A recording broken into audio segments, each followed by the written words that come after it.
Hey guys, I'm just getting in a little lunchtime work. I'm putting a glazing on the elephant pendant that I created. This is showing you, this is a gloss Mod Podge glaze. This is what it looks like without the glaze.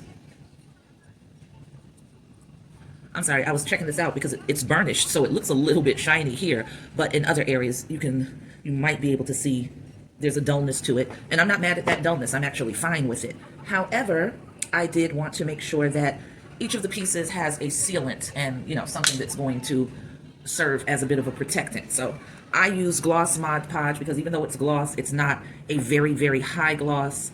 You guys know I don't particularly care for the glazes, especially not with an additional clear coat like we started out using at first.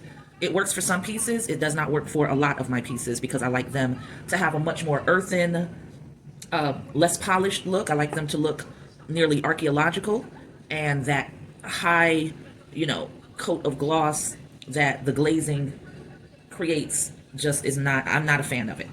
But with the Mod Podge, it's much more of a very, you know, understated sheen, which that I rock with heavily. So that's what I'm doing, just because I don't have very much time at lunchtime and I'm not about to get into a sculpture right now. Not when I've got so much work to do on finishing and completing these pieces. So I figured y'all could just hang out with me through this. And all of these pieces are being prepared for the Facebook Live sale. Date TBD, to be determined. It is going to be October, either mid or end, which I hope will be wonderful for you guys because there's a likelihood that around that time, for those of you who celebrate holidays, that you'll start thinking about the gifts you want to give. And I hope that you'll consider some of the wearable fine art that I am creating as pendants, that you'll also consider these small to mid-sized sculptures. Many of them are just one of a kind. Some are part of a series. I'm especially excited about the Gele Goddess wall plaques and pendants, and I hope that you guys are too.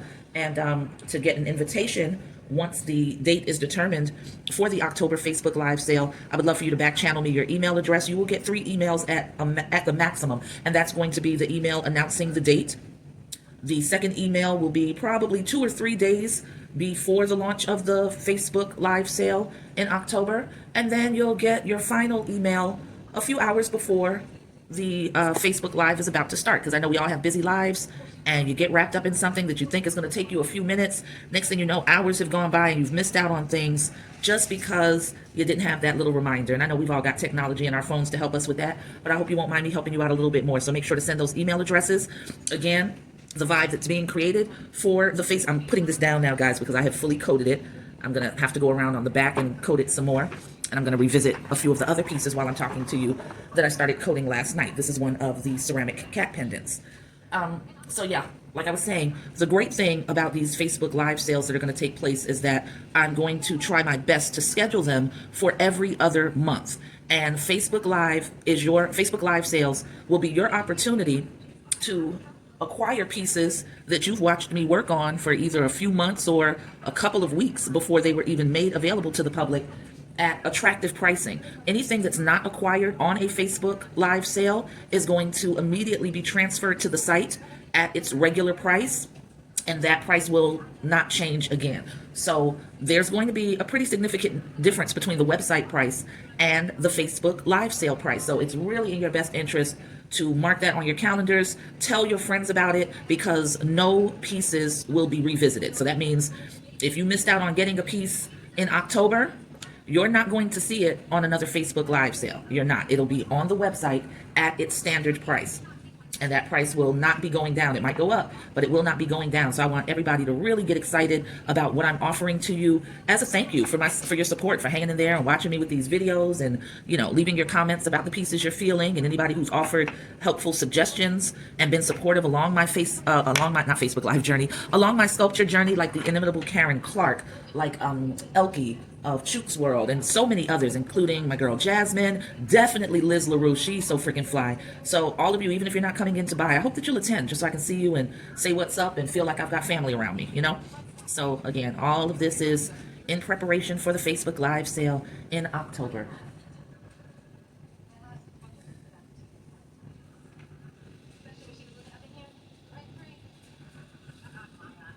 No nighttime. That's my cat. He's fed, but he is definitely fiending for attention right now. Something I don't have to give him because I'm working. I'll make it up to him tonight when I get in the house. I will make sure to plan out some cuddle time for nighttime because God forbid he goes 2 seconds feeling unloved. And his boy isn't here. He's at work, so there's that. All right. Bear with me while I reach around, grab some pieces that I put some coating on. All of these are still sticky because they have not cured. So this is the elephant pendant. Now it's funny because that gloss, I was telling you, it's a sort of a muted gloss, but it really came out a lot stronger on this pendant. So it's, pretty dang on shiny right there. I'm not mad at it. It doesn't upset me. So I'm not even going to bother to go over that. I think that that's coated enough. So I'll just move that out of the way. This one was very interesting to watch the coating go on, and it made a dramatic difference in the color of this piece. This brown was much sandier. I guess that's the way to describe it. And now it's very, very chocolate. And once again, I'm actually not mad at it, so no problem. But I'm going to put this down, and I'm going to give it another coating while it's on the table, and just sort of try to avoid those edges so that I don't stick it to the table. And this is real quick work. You don't have to be the neatest. It dries clear. It doesn't seem to really show any brush strokes, so I just apply it pretty liberally. And I do try to go in a direction so that in case it does get a little oversaturated in areas and you do see the obviousness of the coating, it's still following lines and design.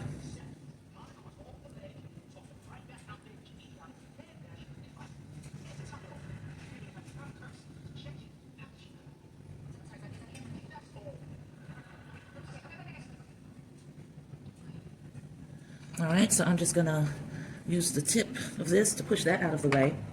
Now this is a piece that benefited a lot from putting the coating on it. I don't even think I'm gonna bother with putting an additional coating. It was pretty enough unmatted, but I really like it a lot more with the gloss, so that actually works for me. I am curious about if this string is gonna fit in here because it looks like the hole shrank pretty considerably when it went into the fire.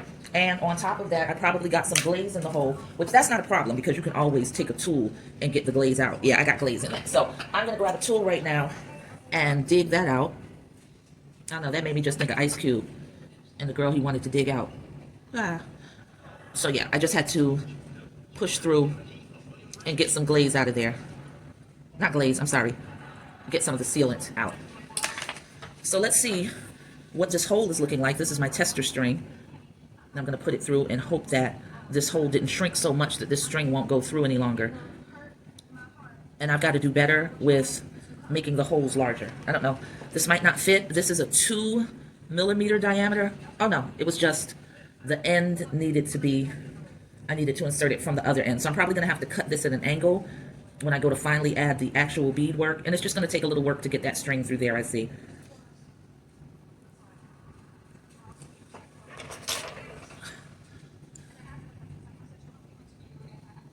This doesn't quite want to come through, so I'm trying to see if I can grab it with these pliers. And I probably need needle nose pliers, which I have. Where they are right now. Okay, I thought I needed needle nose pliers, but hell, these are just as thick as the other ones, so I don't know. I'm just going to keep twisting and see if I can eventually force this through.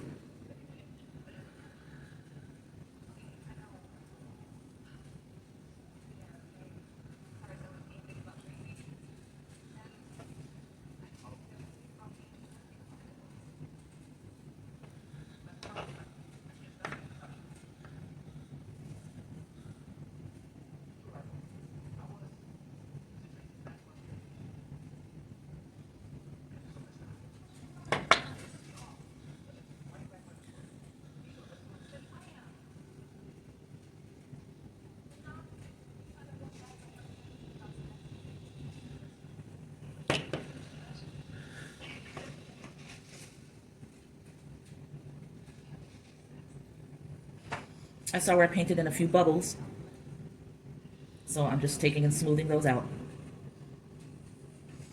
It's always good to go look back over what you've done. Even when you think you've done a neat job, you can find out maybe not so much.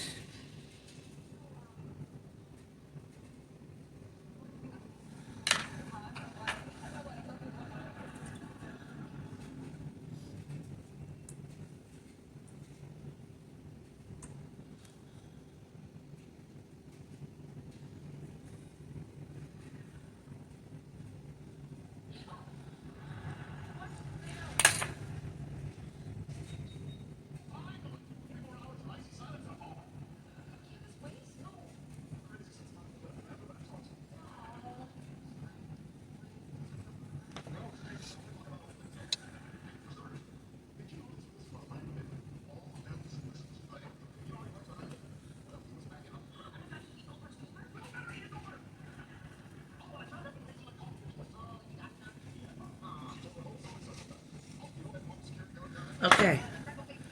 Woo, that took some doing. But yeah, so it can still fit it. So I'm just tying this.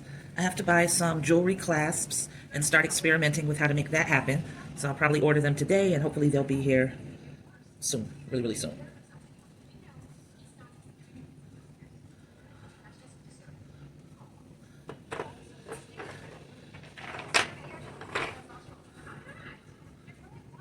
These are other ones that I learned the hard way after doing a bunch of them, that I make the holes too small. I'm gonna have to remember to widen them in the future, but it's cool. That's what this process is all about, learning what to do and what not to do with your pieces. So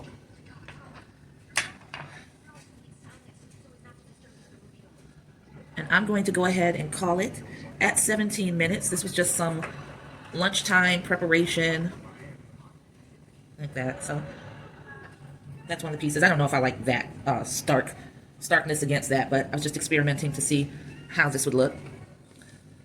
And I will catch you on the flip side. As always, I thank you so, so much for all of your support, and I will catch you soon. Peace.